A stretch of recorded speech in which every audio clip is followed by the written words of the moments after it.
ماښام مو بخیر ښاغلیه. زه له تاسو څخه مننه کوم د دې لپاره چې نن تاسو د ژوند مقصد بیان کړ او تاسو د قرآن سورتونه او آیتونه بیان کړل.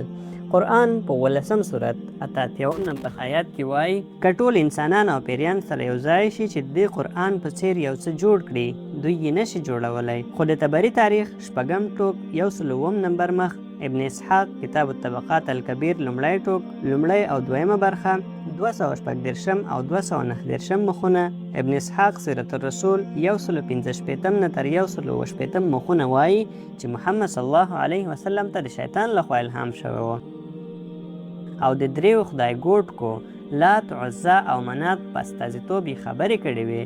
ویلي وو چې د دوی څخه د شفاعت هیله کیدای شي. له یو څه وخت وروسته له دې چې له جبرائیل فرښتې څخه نور وحی ترلاسه شوه چې هغه آیتونه له الله څخه نه وو بلکې د شیطان لخوا الهام شوي وو. زما پوښتنه دا ده دا پیښه څو پایلې لري؟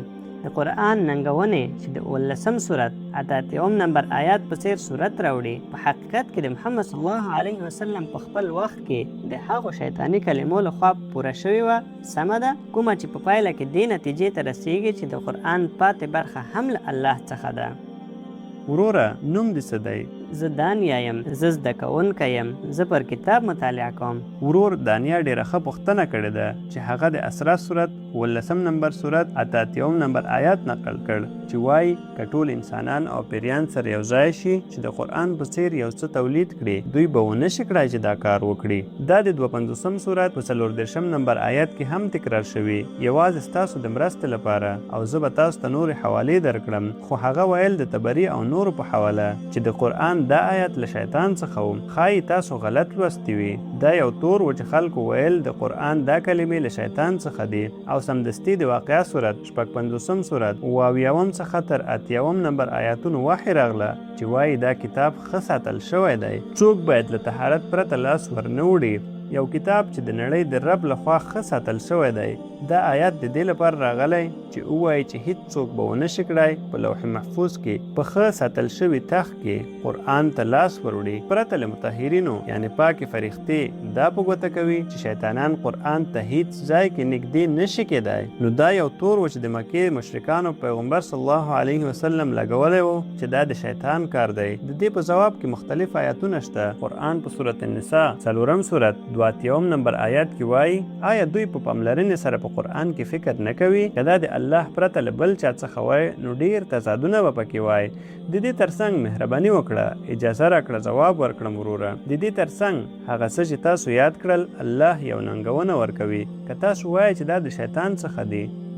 د تور سورت 52 سورت 14 نمبر آیات کې او د اسرا سورت 88 نمبر آیات کې چې که ټول انسانان او پیریان سره یو ځای شي دوی به ونه شي کړای د قرآن په څیر یو څه جوړ کړي. بیا الله ننګونه اسانه کوي. الله په سورت هود 11 سورت 14 آیات کې وایي که ټول انسانان او پیریان سره یو ځای شي دوی به ونه شي کړای 10 سورتونه د قرآن په څیر تولید کړي. الله ننګونه اسانه کوي. وروره آیا تاسو غواړئ ځواب واورئ یا نه؟ هو بخښنه غواړم. مهرباني وکړه دوام ورکړه. تاسو یاست؟ وروسته په حقیقت کې ما یوازې غوښتل چې اضافه وکړم.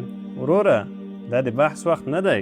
نه ښاغلیه دا د پوښتنې او ځواب وخت دی. تاسو خپله پوښتنه پای ته ورسوئ. ستاسو پوښتنه پای ته ورسېده اوس ما ځواب واورئ. ښاغلیه آیا زه باید دا اضافه کړم؟ بیا تاسو داسې ځواب ورکړئ چې زما لپاره پوهېدل اسانه وي. خو تاسو ولې په لومړي سر کې دا اضافه نه کړه؟ نو زه باید دا اضافه کړم. نو بیا تاسو د قطار شاته لاړ شئ او بیا اضافه کړئ. کومه ستونزه نشته. د قطار شاته لاړ شئ او اضافه یې کړئ. سم ده. بخښنه غواړم. ښاغلیه مهرباني وکړه دوام ورکړه. سربیره پر دې یادونه شوې الله ننګونه اسانه کوي. الله په سورت یونس 10 نمبر سورت 38 نمبر آیات کې وایي که ټول انسانان او پیریان سره یو ځای شي دوی به ونه شي کړای د قرآن په څیر یو سورت تولید کړي. الله دا په سورت بقرې 2 سورت 23 او 40 نمبر آیاتونو کې ډیر اسانه کوي. الله وایي او که تاسو شک لرئ په هغه څه کې چې موږ زموږ په بنده پیغمبر محمد صلی الله علیه وسلم باندې وخت په وخت نازل کړي یو سورت یو څه ورته تولید کړئ. من مثلهم په سمه توګه نه یو څه ورته یعنی من مثلی او خپل مرستندویان او شاهدان را وبولئ که د الله پرته نور شته که ستاسو شکونه رښتیا وي خو که تاسو نشئ کولی او یقینا تاسو نشئ کولی نو له هغه اور څخه وډارېږئ چې سون توکي خلک او ډبرې دي کوم چې د هغو کسانو لپاره چمتو شوی چې ایمان ردوي یعنی ایمان نه راوړي دا یوه ننګونه ده دا یوه ولاړه ننګونه ده ډیرو خلکو هڅه وکړه چې د قرآن په څیر یو صورت تولید کړي خو دوی په ډیر بد ډول ناکام شوي دي د قرآن ژبه ډیره الهي ده ډیره پاکه ده داسې نه ده چې خلکو هڅه نه ده کړې کله چې قرآن نازل شو عربي په خپل اوج کې وه دا په خپل اوج کې وه عربان دوی په ژبه ویاړل الله وایي ستاسو په ژبه ما دا قرآن تولید کړی دی هڅه وکړئ او یو صورت تولید کړئ یو څه ورته په سمه توګه هم نه او د قرآن ځینې صورتونه یو صورت په سختۍ 3 آیاتونه دي په سختۍ یوازې 10 کلمې دي ډیرو خلکو هڅه وکړه دوی په ډیر بد ډول ناکام شول که تاسو فکر کوئ چې دا د الله پرته له بل چا څخه دی تاسو هڅه وکړئ او یو صورت جوړ کړئ دا ننګونه ده هیڅ چا دا کار نه دی کړی او نه تاسو کولی شئ دا کار وکړئ هیله ده چې دې پوښتنې ته ځواب ویل شوی وي د اولادونو تربیت په هغه وخت کې موږ تاسو ته سختیږي چې کله موږ تاسو په غیر اسلامي ټولنه کې ژوند کوو مور او پلار د دې خبر نه وي چې زموږ اولادونو ته په مکتب یا په ښوونځي کې یا په پوهنتون کې یا په انسټیټیوټ کې څه تدریسیږي چې کله هم ستاسو اولادونه له دغسې محیط کې ژوند کوي نو تاسو راځئ قرآن کور انلاین اکاډمي ته دلته به د قرآن کور انلاین اکاډمي درسي مواد کریکولم هر څه په دغه ویب سایټ کې تاسو اول مطالعه انشاءالله اولادونه به داسې درته روزو څنګه چې په مکتب یا ښوونځي کې هغوی سره کوشش کېږي همداسې به په دغه اسلامي اکاډمي کې موږ هم داسې کوشش ورسره کوو تر څو پورې دغه زموږ او ستاسو اولادونه داسې وروزو چې په آینده کې موږ او تاسو د ملامتیا ګوته ځان ته ونه نیسو همدا اوس په دغه نمبر موږ سره اړیکه کې شئ انشاءالله ستاسو اولادونه به داسې تربیه کوو چې تاسو به خوشحاله